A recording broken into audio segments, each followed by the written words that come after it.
Ce matin, le même quai, le même corps, un corps en transit, pas vraiment là, pas encore arrivé.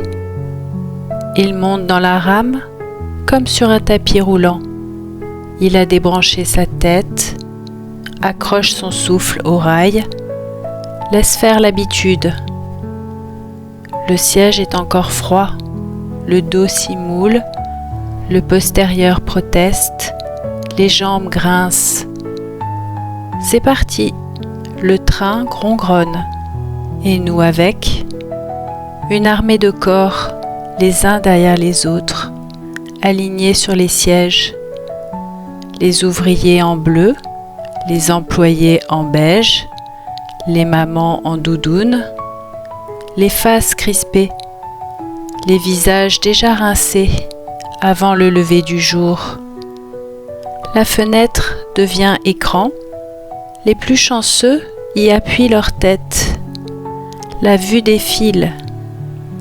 Vert herbe, arbres pendus au talus, gris béton, barre anti-bruit, peinture des graffitis, noirceur en arrière-plan. Un entrepôt ou une barre d'immeuble? Quelques mots écrits, vivante, basta, libre, accab, et puis plus rien. Dans le wagon, on ne parle pas, sauf avec son mobile. On pense tenir bon, tenir droit, tenir malgré l'épaule rouillée, le nerf sciatique pince, un mal de tête tambourine, le corps se tient, il serre les dents, il attend demain. Dans un coin, un homme décrypte sa fiche de paie. Une femme compte ses courses et ses heures sup. Une autre pense à sa mère malade. Un autre se demande s'il va la quitter. Une autre s'endort pour oublier. Et dans le fond, un vieux regarde son reflet comme s'il voulait lui péter la gueule. La fatigue nous souffle. Le brouillard colle à la vitre. On y écrit des messages avec les yeux. J'en peux plus. Encore un jour. Encore un effort. Je vais y arriver. Le corps devient objet. Un paquet de nerfs, une carcasse chaude, un sac d'os, une pile en tension. Le dos craque, le ventre tire, la tête s'absente, le cœur s'alourdit.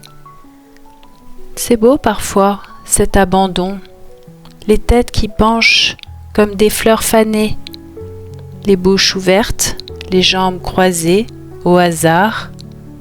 C'est là qu'on rêve, sans grandeur ni gloire. On rêve d'un lit plat, d'un matin sans réveil, d'un jour sans « Allez, dépêche-toi ».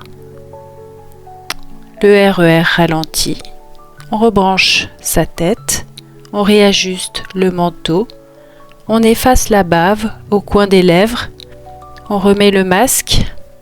Dans un sursaut de micro-panique, j'ai ma carte, j'ai mes clés, je suis là. L'annonce crachouille le nom de la gare. C'est la prochaine. Le train s'arrête. Une horde descend machinalement, pressée coude à coude, respiration saccadée. Le troupeau s'éjecte par la porte, tel un bétail presque poli. Dans l'escalator, on remonte la pente, comme des zombies. On va travailler, on va produire. Lui rêve d'arrêter. Lui rêve qu'il ne rêve plus. Un fantasme rare, mais il y retourne. Il obéit un peu avec grâce, beaucoup par usure. Des années qu'il tient. Le corps s'adapte, un demi-vivant. Le burn-out n'est pas une crise, c'est un déraillement lent. Une usure sèche, une fuite interne. Le corps en transit fait ce qu'on lui demande. Il tient, souffre, s'efface. et un jour il ne vient plus. Juste 2 mots, arrêt, maladie, presque un aveu. Et le collègue gentiment, prends soin de toi, comme si c'était une volonté.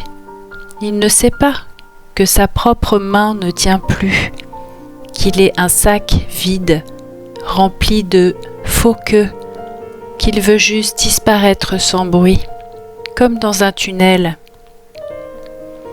Ce matin encore, elle est dans le train et fait illusion.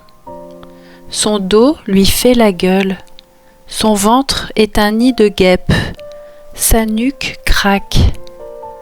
Elle est un corps en transit qui fait semblant de vivre, et dans le reflet de la vitre, elle voit quelqu'un qui lui ressemble, fatigué et brisé, mais encore là.